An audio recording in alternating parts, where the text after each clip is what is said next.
చేశారు కాబట్టి ఆయన ఇప్పుడు త్యాగశీలు అని చెప్పచ్చు. ఇంకొక నిమిషం, బౌద్ధం గురించి సోదరులారా, బౌద్ధం గురించి ఈయన చెప్పేవారు అంబేద్కర్ గురించి. మీరు ఈ రథాన్ని ఇంతవరకు తీసుకొచ్చాం, మీరు చేతనైతే తీసుకెళ్ళండి, లేకపోతే అక్కడ ఆపండి, దీన్ని మీరు వెనక లాక్కండి అని చెప్పేసి గట్టిగా చెప్పేవారు జయంతుల మీటింగ్లో. డియర్ ఫ్రెండ్స్, బుద్ధ భగవాను బౌద్ధ ధర్మాన్ని ఒక గొప్ప ఉత్కృష్ట స్థాయిలో ప్రదర్శించారు. బౌద్ధం తీసుకోవాలి, బౌద్ధం తీసుకుని యూత్ ఆలకించండి. మీరు ఒక గొప్ప జీవన విధానం, ఎందుకంటే అన్నిటిలాగా సాధనాపూర్వకమైనది మాత్రమే. మామూలుగా మనం కొబ్బరికాయ కొట్టో లేకపోతే యాగాలు చేస్తే యజ్ఞాలు చేస్తే అయ్యేది కాదు.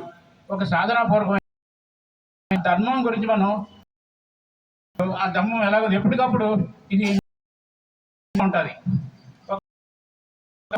ఒక దర్శనపూర్వకమైనది, ఎప్పుడైనా చూడవచ్చు, ఎప్పుడైనా.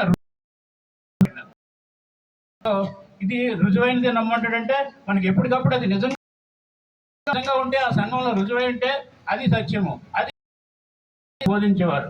ఇహపచ్చిక అంటే కళ్ళని ప్రసాదించారు. ఇది అందరూ పైవాళ్ళు చెప్తున్న విషయాలు నేను చెప్తున్నాను. మనం ఈ బౌద్ధం యొక్క గొప్పదానాన్ని ఓసో పుస్తకాల్లో ఉన్నాయి. సో చెప్తున్నాను. సో వీళ్ళు కళ్ళని ప్రసాదించారు. మీరు వచ్చి చూడండి, ఇహపచ్చిక అంటే ఎప్పటికప్పుడు ఇది నిజం, ఈ సమాజానికి ఒక న్యాయం ధర్మము, ఇది సద్ధర్మము అని ఉండేటట్టుగా యవ్వనాన్ని నిత్య యవ్వనంగా ఉంటుంది అంటారు. ఆదిలో మంచిది, మధ్యలో మంచిది బౌద్ధమేనురా అని.